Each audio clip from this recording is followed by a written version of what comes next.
우리 또 175장 하겠습니다. 175장, 178장 모르는 찬송이 돼서 175장입니다.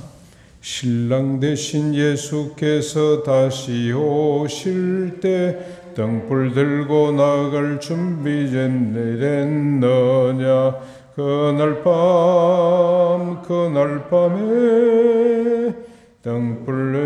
등불이 준비됐느냐.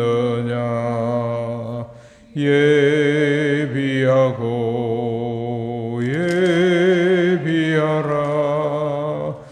우리 신랑 예수 오실 때 밝은 등불 손에 들고 기쁨으로 주를 맞겠네. 주를 나와 맞으라는 소리 들릴 때 기뻐하며 주를 맞이할 수 있느냐. 그날 밤에 주님 맞을 등불이 준비됐느냐. 예비하라.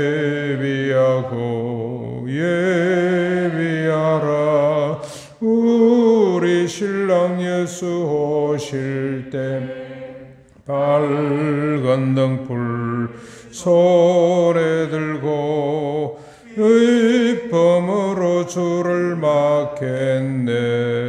항상 깨어 기도하며 거룩한 기름 준비하지 않고 주를 맞지 못하리. 그날 밤에 주님 맞을 등불이 준비됐느냐. 예비하라. 우리 신랑 예수 오실 때 밝은 등불 손에 들고 기쁨으로 주를 맞겠네. 그날 밤에 영화로운 혼인잔치에 기뻐하며 할렐루야 찬송 부르리. 그날 밤에 주님 맞을 등불이 준비됐느냐. 예비하라.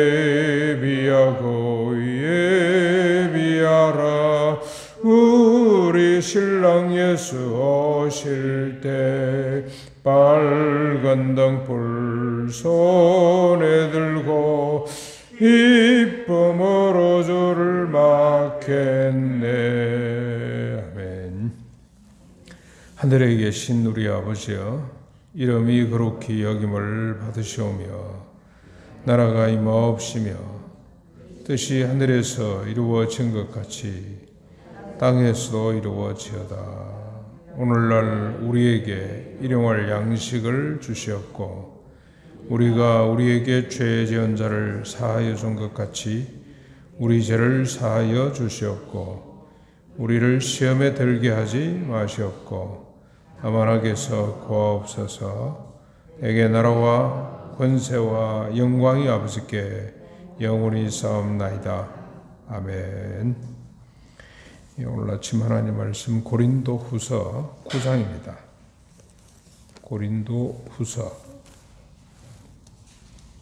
9장 1절부터 15절까지입니다. 같이 읽겠습니다. 성도를 섬기는 일에 대하여는 내가 너희에게 쓸 필요가 없나니 이는 내가 너희의 원함을 알미라. 내가 너희를 위하여 마게도냐인들에게 아가야에서 1년 전부터 준비하였다는 것을 자랑하였는데 과연 너희의 열심이 퍽 많은 사람들을 분발하게 하였느니라. 그런데 그 형제들을 보낸 것은 이 일이 너희를 위한 우리의 자랑이 헛되지 않고 내가 말한 것 같이 준비하게 하려 함이라. 혹 마게도냐인들이 나와 함께 가서 너희가 준비하지 아니한 것을 보면 너희는 고사하고 우리가 이 믿던 것에 부끄러움을 당할까 두려워하노라. 그러므로 내가 이 형제들로 먼저 너희에게 가서 너희가 전에 약속한 연보를 미리 준비하게 하도록 권면하는 것이 필요한 줄 생각하노니 이렇게 준비하여야 참 연보답고 억지가 아니니라. 이것이 곧 적게 심는 자는 적게 거두고 많이 심는 자는 많이 거둔다 하는 말이로다. 각각 그 마음에 정한 대로 할 것이요 인색함으로나 억지로 하지 말지니 하나님은 절개내는 자를 사랑하시느니라.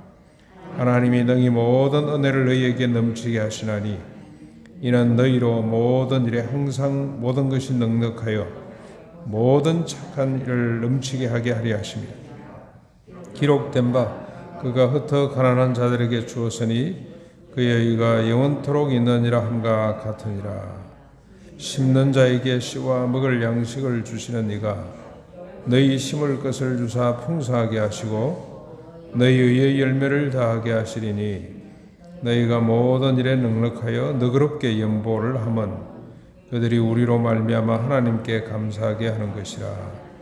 이 봉사의 직무가 성도들의 부족한 것을 보충할 뿐 아니라 사람들이 하나님께 드리는 많은 감사로 말미암아 넘쳤느니라. 이 직무로 증거를 삼아 너희가 그리스도의 복음을 진실히 믿고 복종하는 것과 그들과 모든 사람을 섬기는 너희의 후한 연보로 말미암아 하나님께 영광을 돌리고 또 그들이 너희를 위하여 간구하며 하나님이 너희에게 주신 지극한 은혜로 말미암아 너희를 사모하느니라. 말할 수 없는 그의 은사로 말미암아 하나님께 감사하노라. 아멘. 1절입니다. 성도를 섬기는 일에 대하여는 내가 너희에게 쓸 필요가 없다. 이는 내가 너희의 원함을 알기 때문에 그렇다. 성도를 섬기는 일이 헌금 연보하는 겁니다. 연보. 지금 16장 1절 2절 그 다음에 8장 1절부터 지금까지 계속 권면하고 있는 연보가 성도 섬기는 일입니다. 그래서 여러분 우리가 주일마다 드리는 이 연보의 제일 목적 용처는 성도를 섬기는 일이죠. 물질로 서로 평균케 하고 서로의 부족을 채워서 평균케 하도록 하는 하나님의 은사가 연보입니다. 오늘 또 바울은 이걸 강조하는데 내가 다시 이걸 강조할 필요가 없는 것은 너희들이 이미 잘 알미라. 내가 너희를 위하여 마게도냐인들에게와 이게 아가야에서 1년 전부터 준비했다는 것을 자랑하였는데 마게도냐 사람들에게 이 아가야 지역에 있는 교회가 중에 하나가 고린도 교회죠. 고린도 교회 성도들이 1년 전부터 예루살렘에 가난한 기근이 들어 고통당하고 있는 가난한 성도를 돕기 위해서 헌금을 시작했다고 내가 자랑을 했다 이 말이죠. 과연 너희의 열심이 퍽 많은 사람을 분발하게 하였느니라. 이렇게 우리가 자랑을 했더니 이야기를 들었던 많은 사람들이 분발을 했다는 거죠. 우리도 일에 동참을 하자. 우리도 일어나서 열심히 헌금하자. 그래서 마게도냐 성도들이 힘에 겹을 정도로 힘에 지나칠 정도로 많은 헌금을 드렸어요. 그 이야기입니다. 그런데 이 형제들을 보내는 것은 이 일에 너희를 위한 우리의 자랑이 헛되지 않고 내가 말한 것 같이 준비하려 함이라. 우리가 지금 세 사람을 보내는 거죠. 보내는데 헌금하도록 그래서 그 헌금을 예루살렘까지 가지고 오도록 하기 위해서 보내는데 이렇게 세 사람이 갔는데 아무것도 준비가 안 돼 있으면 마게도냐 교인들에게 자랑해 놓은 게 헛되게 되겠죠. 그래서 우리의 자랑한 것이 헛되지 않도록 하기 위함이고 미리 준비하도록 합니다. 혹 마게도냐인들이 나와 함께 가서 너희가 준비하지 아니한 것을 보면 너희는 고사하고 우리가 이 믿던 것에 부끄러움을 당할까 두려워합니다. 지금 바울도 할 수 있는 대로 고린도 교회를 방문하고 싶어 하잖아요. 그때 마게도냐에 있는 성도들이 이 바울 사도가 고린도 교회 온다는 이야기를 듣고 가까우니까 내려왔다가 아무것도 준비되지 않은 걸 보고 당하고 부끄러움을 당하지 않도록 하라는 거죠. 그러므로 내가 이 형제들로 먼저 너희에게 가서 너희가 전에 약속한 연보를 미리 준비하도록 권면하는 것이 필요한 줄을 생각하노니 이렇게 준비하여야 연보답고 억지가 아닐 수 있다. 연보의 자세에 대한 이야기를 이렇게 길게 하고 있습니다. 약속한 것 잘 지키라. 그래서 부끄럽지 않도록 마게도냐 성도들이 또 괜히 이것 때문에 시험 들지 않도록 하라. 그리고 하나가 연보의 자세죠. 미리 준비해서 드리라. 그냥 적세에서 내가 가서 한다고 이렇게 막 당하거나 수다를 떨지 말고 미리 준비해 있다가 드리도록 하라. 여러분, 우리가 주일마다 헌금을 합니다만, 연보를 합니다만, 이게 그냥 주일 아침 됐으니까 교회 와서 지갑 열어가지고 하는 거하고 집에서 준비해서 하는 거하고는 차이가 많죠. 옛날 경건한 가정에서는 어머니가 아이들 연보까지도 미리 다 챙겨주죠. 토요일 날 은행 가서 신권으로 바꾼다거나 아니면 다리미로 다리가지고 빳빳하게 만들어서 그럴까지는 없을 것 같은데, 그렇게 준비된 헌금이 훨씬 더 마음을 뜨겁게 합니다. 우리가 드리면서도 감동이 있는 드림이 있고 억지로 하는 거 있잖아요. 헌금 바구니 돌아왔으니까, 우리 교회는 뭐 바구니도 안 돌리다 보니까 그냥 들어오는 사람들 많아요. 그래서 우리 집사님들이 저한테 불만이 많습니다. 왜 헌금은 강조 안 하냐? 복 받을 일인데 왜 이 복을 안 가르치냐? 그렇게 항의하는 분들도 계세요. 그럼 제가 이렇게 이야기합니다. 매주마다 우리가 헌금 봉헌하는 시간인데 그보다 더 어떻게 강조를 하냐?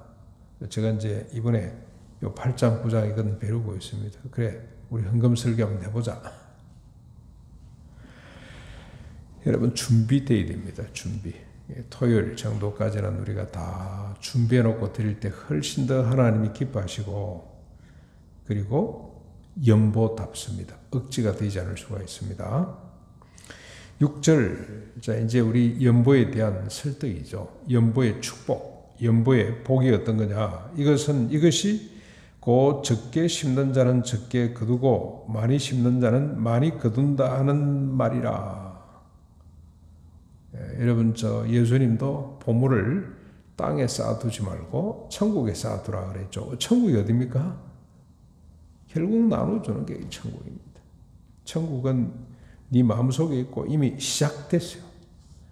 우리가 어느 교회는 보니까 권사 12분을 세우는데 한 분들이 1억씩 헌금해도 공포를 하더라니까요.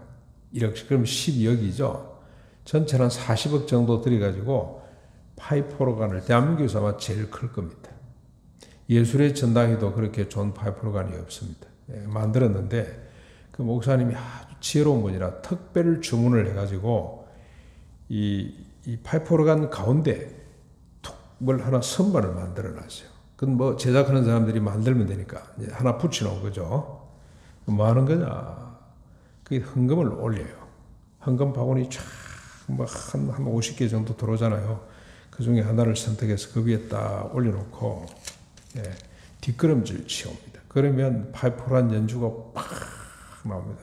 순간 성도들의 마음에 내가 드린 헌금이 하나님 앞으로 올라간다는 생각이 들도록 기가 찬 연출입니다.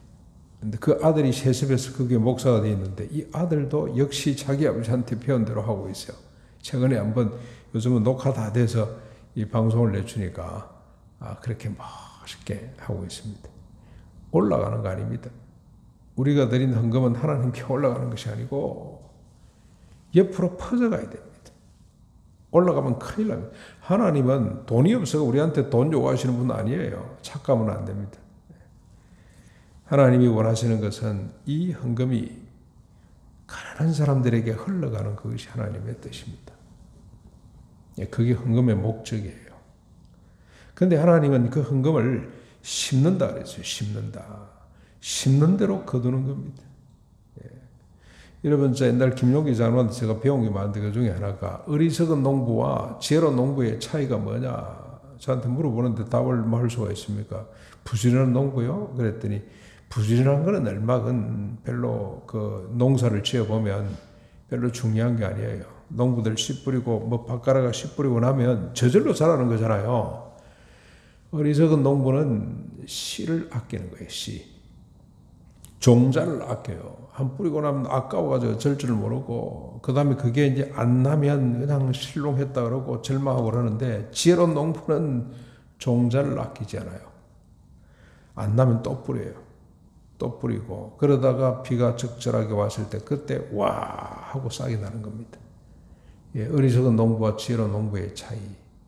씨를 아끼느냐 아끼지 않느냐. 오늘 주님이 분명히 말씀을 합니다. 바울을 통해서 성령님이 하신 말씀이죠. 심는 대로 거둔다. 그 기록하였을 때 어디에 이렇게 여기 보면은 적게 심는 자는 적게 거두고 많이 하는 말이라 이게 바로 기록된 말이란 거죠. 어디에 이렇게 기록되어 있습니까? 신명기 15장 7절로 10절에 보면 이런 말씀이 있어요. 가난한 이웃을 아낌없이 도울 때 하나님이 손이 닿는 모든 일에 복을 주신다. 신명기 5장 7절로 10절에 있는 말씀이에요. 가난한 이웃을 아낌없이 도울 때 하나님께서 우리 손이 닿는 모든 일에 복을 주신다. 잠언 11장 24절 25절에 흩어 구제하여도 더욱 부하게 되는 일이 있나니 과도히 아껴도 가난하게 될 뿐이다. 구제를 좋아하는 자는 풍족해질 것이요 남을 윤택하게 하는 자는 자기도 윤택하게 되리라. 그 말씀을 하세요.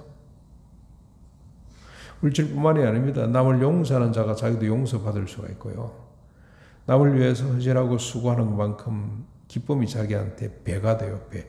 천국이 자기 마음에 임하게 되는 겁니다.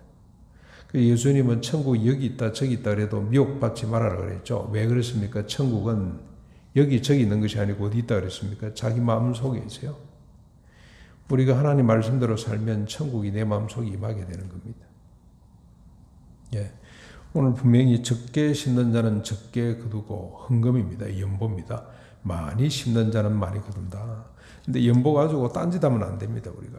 그래서 이 교회를 초라하게 꾸미는 이유가 있습니다. 이번에 환경이 바뀌어가지고 할 수 없이 컴퓨터를 바꾸긴 했습니다만 그것만 아니면 계속 쓰는 거죠. 그럼 의자도 하나 바꿨어요. 제가 이 교회 와서 처음으로 의자를 바꿔봤어요. 책상도 처음 바꿔봤습니다. 장희종 목사님이 쓰던 거 그대로 쓰다가 어떤 성도님이 의자 하나 갖다 줘가지고 쓰는데 그게 이만큼 올라가요. 그래서 그 영 화면에 안 맞아요. 그래서 이번에 하나 바꿨어요. 바꾼데 그것도 떨떨떨 떨고 있으니까 우리 민지 간사가 목사님 거 아닙니다. 다음은 누가 쓸 수 있는 좋은 거 써야 됩니다. 그래서 조금 비싼 거 하나 사기는 샀습니다. 저 거 아니라 그러는 바람에 이 교회 거구나. 교회를 초라하게 해야 될 이유가 있어요. 꾸미면 안 돼요. 왜냐하면 이 돈이 이웃에게 흘러가야 되기 때문에 그렇습니다. 그래서 이번에 내년에 우리 예산 세울 때 코로나가 내년 하반기까지 갈 수 있다 그러니까 물질 때문에 고통나는 사람이 누군지를 잘 조사해서 그분들 몫을 챙겨놔야 됩니다. 이번에도 어느 분이 100만 원을 들고 왔어요. 그래서 목사님 코로나 때문에 힘든 사람이 있으면 얼마 안 되지만 좀 나눠주십시오. 목사님 알아서 집행을 하십시오. 그래서 고맙습니다. 바로 우리 전도사님에게 맡겨놓고 전도사님 조사해 보십시오. 누가 그런지. 저희들이 계속 돌아다니고 있거든요. 몇 사람이 있어요. 그 집에 가서 우리가 그냥 돈을 주면 자존심 상할 것 같아서 어떻게 지혜롭게 이 돈을 전달하냐 고민 가운데 있습니다. 하나님 지혜 주시도록. 그게 헌금입니다. 근데 100만 원 심었어요. 그 사람이. 하나님이 더 많이 심는 대로 주신다 그랬기 때문에 그 가정에 복이 임할 줄로 믿습니다. 이 말씀대로 믿어야죠. 그렇죠? 이게 헌금입니다. 이런 목적으로 우리가 헌금할 때 하나님께서 심는 것만큼 거두게 해주십니다. 왜냐하면 하나님이 손해볼 일 안 하시는 거잖아요. 하나님은 이 땅의 모든 인간들이 그게 원칙입니다. 그게 원칙이에요. 왜 가난한 사람들, 우리 집사님 한 분이 자기 페이스북에도 올렸어요. 왜 가난한 사람들에게 우리가 관심을 가져야 되지? 부모 심정 대보면 납니다. 부모는 10자식 똑같이 잘 살기를 원하잖아요. 큰아들은 많이 배웠으니까 니네 막 똑똑하게 많이 가지고 막내 니는 못 배웠으니까 적게 가지고 부모 마음 아닙니다. 오히려 못 배운 막내가 더 보상받도록 더 많이 주고 싶은 것이 부모 심정이잖아요. 하나님이 이 땅의 모든 인간이 생육하고 번성해서 땅에 충만해지는 것, 아름다운 밀로 배를 채우고 저녁에 처자식하고 누우니 괴롭힐 사람이 걱정할 일이 아무것도 없는 것이 이게 하나님의 뜻인데 그 뜻에 차질이 생긴다. 집이 없어서, 돈이 없어서, 직장이 없어서 고통당한다. 그건 하나님이 견딜 수 없는 일입니다. 근데 그 일에 자기가 좀 여유 있는 걸 가지고 하나님 제가 도우겠습니다. 그러면 하나님이 이해했다. 네가 내 마음에 드는구나. 여러분 저는 그 첫째 아들, 둘째 아들 돌아온 탕자 비유를 보면서 참 큰아들이 어리석다는 생각이 들었어요. 아버지가 잠도 못 자고 매일같이 마당 앞에 서서 먼 산을 바라보고 혹시 둘째 아들이 돌아오나 그러고 기다리고 있는 걸 알면 큰아들이 뭐 해야 됩니까? 아버지 집에 계세요. 제가 동생 찾아오겠습니다 하고 길을 떠나야 될 거 아니에요. 그러면 아버지가 저만큼 가는 큰아들을 불러놓고 야야 옷이 그래가 안 되겠다. 옷을 다시 그걸 좋은 옷을 입고 가거라. 또 저만큼 가는데 또 불러가지고 야야 너 노잣돈 있니? 안 되겠다. 돈 좀 챙겨가라. 또 가는데 불러가 야 신발이 그거 안 되겠다. 신발 제대로 된 거 신고 가라. 가죽신을 신고 가라. 집신 신고 가겠냐. 그리고 계속 부를 거예요. 불러가 또 주고 또 주고 또 주고 또 주고. 얼마나 아버지가 기쁘겠어요. 자기 재산 다 주고 싶은 생각이 안 들겠어요. 동생 찾아온다는데. 근데 어리석게도 이 큰아들은 아버지 마음을 몰라요. 오늘 주님이 말씀하고 있습니다.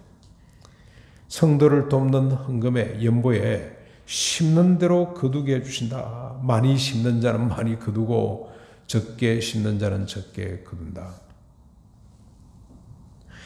잠언 19장 17절에도 가난한 자를 불쌍히 여기는 것은 여호와께 구워드리는 것이니 그의 선행을 그에게 갚아주실 것이다. 이런데 할렐루야 이러는데 아멘 이러는데 우리 교회 티코 타고 오는 사람 막지 않습니다. 그러나 3년 지나면 에코스타는 복 받기를 원합니다. 그러면 한 5천 명, 일부 예배가 5천 명이니까 전체 한 4부, 5부까지 가니까 한 2만 명, 해진만 2만 명 하는 교회 성도들이 일체의 아멘 하더라고요. 그 목사님이 그렇게 은혜를 끼치는 목사님이 한 말씀 더 하면 좋겠구만. 이 물질로 가난한 사람에게 나누십시오. 여러분들 쓰고 남은 거 다 가져오십시오. 이 땅에 굶어 죽는 사람이 하루에 25,000명이랍니다. 이런 설교를 하면 좋으련만 이런 설교를 안 해요. 그런 설교를 하면 전부 다 덩을 지기 때문에 못합니다. 7절 각각 그 마음에 정한 대로 할 것이요 인색함이나 억지로 하지 말지니 하나님은 즐겨내는 자를 사랑하신다. 설명 필요 없습니다. 하나님이 능히 모든 은혜를 너희에게 넘치게 하시되 이는 너희로 모든 일에 항상 모든 것이 넉넉하여 모든 착한 일에 넘치게 하려 하심이라. 여러분 모든이 몇 분 나옵니까? 하나님이 모든 은혜를 넘치게 하는 것은 모든 일에 모든 선한 일에 차고 넘치도록 하기 위해서. 그래서 하나님은 이 선한 일이죠. 구제하고 나눠주는 일을 위해서는 하나님이 아낌없이 쏟아부어 주신다는 겁니다. 근데 시골에 가면 샘 있죠. 샘. 저희 동네도 샘이 몇 군데 있어요. 동네 사람들이 다 그 매달려 있잖아요. 근데 샘은 아무리 퍼내도 계속 맑은 물이 나옵니다. 그런데 샘을 안 퍼내면 썩어버려요. 샘 줄기가 막혀버려요. 우리 앞집에 아주 좋은 샘이 하나 있었어요. 그런데 동네 사람들이 못 퍼가도록 자기만 퍼먹으니까 얼마 퍼먹어요. 얼마 못 퍼나. 한 10년쯤 지나니까 그 샘이 말라버렸어요. 샘은 계속 퍼내야 됩니다. 그래야 맑은 물이 계속 어미 젖을 계속 물려야 젖이 나오는 것처럼 안 물려버리면 젖이 굳어버리잖아요. 이 연보도 마찬가지입니다. 물질은 자꾸 흘러가야 돼요. 그래서 여러분 사랑도 마찬가지고 물질도 마찬가지고 흘러가는 통로입니다. 통로. 그걸 꽉 틀어막고 있으면 좋을 것 같죠? 말라버려요. 흘러가도록 만들어야 돼요. 기록된 바 또 나옵니다. 시편 112편 9절이죠. 그가 재물을 흩어 빈곤한 자들에게 줬으니 그이가 영구히 있고 그의 뿔이 영광 중에 들리게 될 것이다 라고 말씀을 했습니다. 그가 흩어 가난한 자들에게 주었으니 그의 의가 영원토록 있느니라. 함과 같으니라. 뭐가 의냐? 우리 의 다 믿음으로 의롭게 된다는 말이 있죠. 똑같은 말이에요. 옳은 거예요. 옳은 거. 하나님의 뜻에 합당한 것이 의인데 뭐가 의냐면 물질도 의가 있어요. 흘러보내는 거. 그게 의입니다. 그게 우리가 의롭게 됐다는 실제입니다. 실제. 심는 자에게 씨와 먹을 양식을 주는 이가 너희 심을 것을 주사 풍성하게 하시고 너희의 의의 열매를 더하게 하시리니 너희가 모든 일에 넉넉하여 너그럽게 연보를 하면 그들이 우리로 말미암아 하나님께 감사하는 것이라. 또 다른 비유가 또 나오죠. 계속 설득입니다. 심는 자에게 씨와 먹을 양식을 주죠. 우리 농부들이 대신해서 나가서 우리 집에 일하는 사람이 나가서 씨를 뿌리는데 씨를 누가 줍니까? 주인이 줘요. 주인이. 지 씨를 가져와서 뿌리라고 그러시려나요? 일꾼들, 우리 집에 와서 일꾼들, 우리 집에 그 무슨 사람들 있잖아요. 일하는 사람들, 그 사람한테 주인이 창고에 보관하고 있던 씨를 종자를 내주면서 뿌리라 그러지, 네 거 가져서 뿌리라. 그거는 완전히 도덕이죠. 그러지 않습니다. 그런데 그 일꾼에게 씨만 주는 것이 아니고 뭐까지 줍니까? 먹을 양식까지 줘요. 그래야 하루 종일 밭에 나가서 뿌릴 거 아닙니까? 모내기 하는 사람들 상찬을 만들어줘요. 저희 집에 모내기 할 때마다 잔치했습니다. 잔치. 한 20마지 논 그거 모내기 하려고 그러면 일꾼을 한 30명 정도 사야 되거든요. 와, 그냥 아침 먹이죠.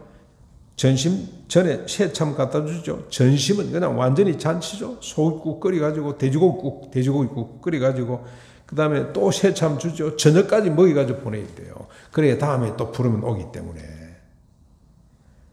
하나님이 그렇게 말씀을 합니다. 종자만 주는 것이 아니고 먹을 양식까지도 준다고 말씀을 했습니다. 이게 복받는 비결인데, 그렇죠?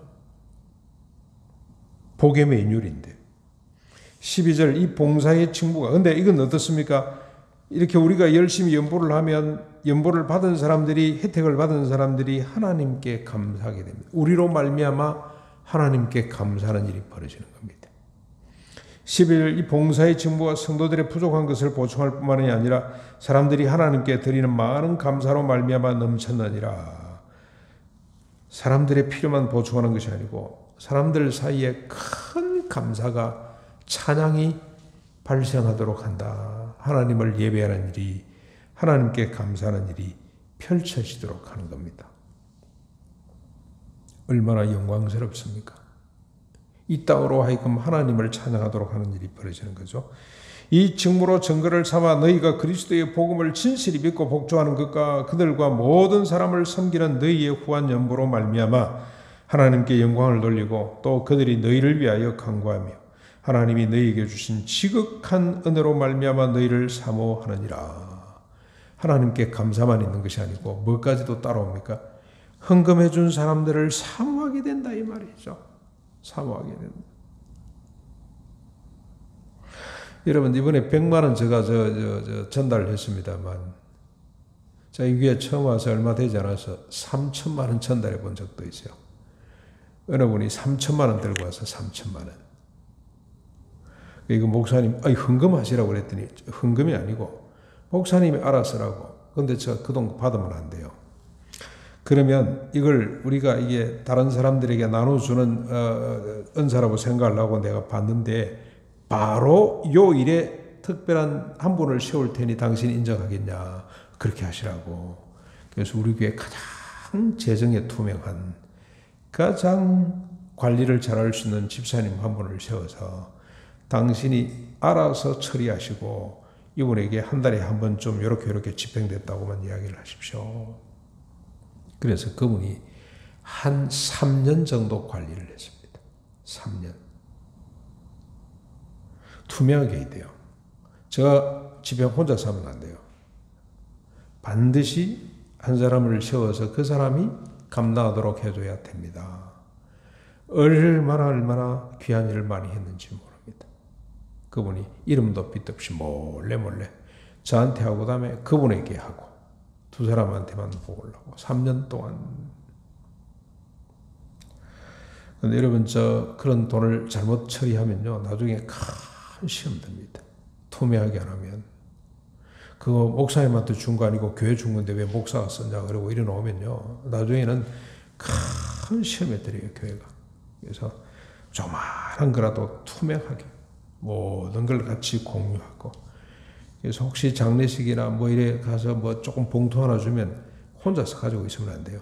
반드시 우리 사역자들하고 같이 함께 집행을 하고 나눠야 됩니다. 그래서 다 필요한 대로 이렇게 하는 것이 원칙인데, 여기에 보면은 하나님께만 영광 돌려지는 것이 아니고 이 은혜에 동참한 이 봉사의 직무, 이 헌금이 또 봉사의 직무입니다. 여기는 또 성도를 섬기는 일, 봉사의 직무 다양하게 지금 표현되죠.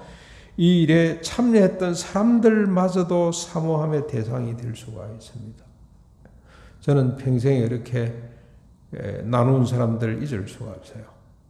잊을 수가 없습니다. 제가 이렇게 공개하는 것은 이름까지는 제가 밝힐 수 없습니다만, 하는 것은 이런 아름다운 일을 여러분이 좀 기억하시고 그 사람을 사모할 수 있으면 좋겠습니다. 말할 수 없는 그의 은사로 말미암아 하나님께 감사하노라. 마지막 결론은 하나님께 감사합니다. 왜냐? 이 은사이기 때문에. 은사가 뭡니까? 선물이에요. 하나님이 주신 선물이기 때문에 하나님이 이렇게 만들어 주셨다는 겁니다. 물질의 주인도 하나님, 이런 마음을 주신 분도 하나님. 우리는 단지 도구에 지나지 않습니다. 그래서 고린도전서 13장에 나오는 사랑이, 그게 앞에 정관사가 붙었다니까. 사랑은 오래 참고 이렇게 있는데 그러면 안 돼요. 그건 잘못된 번역이라. 그 사랑은 오래 참고 이렇게 나와야 돼요. 오래 참고 자기를 위하지 아니하고 자랑하지 아니하고 모든 것을 참고 견디는 사랑은 나로부터 나오는 것이 아니고 그분으로부터 공급되는 은사입니다. 은사. 사랑도 은사잖아요. 헌금도 은사예요. 나로부터 오는 거 아닙니다. 하나님께 모든 재화는 인간들이 만든 것 같습니다만 천만에요. 경작 교과서를 바꿔야 돼요. 하나님께로부터 온 겁니다. 하나님께로부터 왔어요. 농사 비유 들어볼까요? 비알갱이 하나 떨어뜨리죠. 가을에 몇 개 거둡니까? 120개 내지 130개 거둡니다. 100배 농사입니다. 100배. 인간이 하나 수고했는데 하나님이 100배 더 키워줍니다. 그게 경제원리예요. 핸드폰 이건 사람이 만들었는데 이거 뭡니까? 뭘로 만듭니까? 하나님이 주신 자본이 없으면 만들어낼 수가 없어요. 인간의 지혜는 또 누가 주십니까? 이거 신경 하나 건드려도, 제가 저 먼저 본 교회에 있을 때 아무리 전도해도 안 믿은 사람이 있어요. 자기 부인은 권사인데. 근데 이 양반이 등산 갔다 쓰러졌어요. 쓰러져가지고 침을 질질 흘리고 있더라고요. 좋은 병원에 입원했죠. 삼성의료원에. 특실에 가서 혼자 앉아있는데 이러고 있어 침을 질질 흘리면서. 그렇게 똑똑하고 그렇게 건강했던 분이 우면산 등산 갔다가 쓰러져가지고 침을 질질 흘리는데, 그때서 이분이 깨달아요. 아, 인생은 연약하구나. 핏줄 하나 건드려도 이건 쓰러지고 침 흘릴 수밖에 없어요. 우리 거 아닙니다.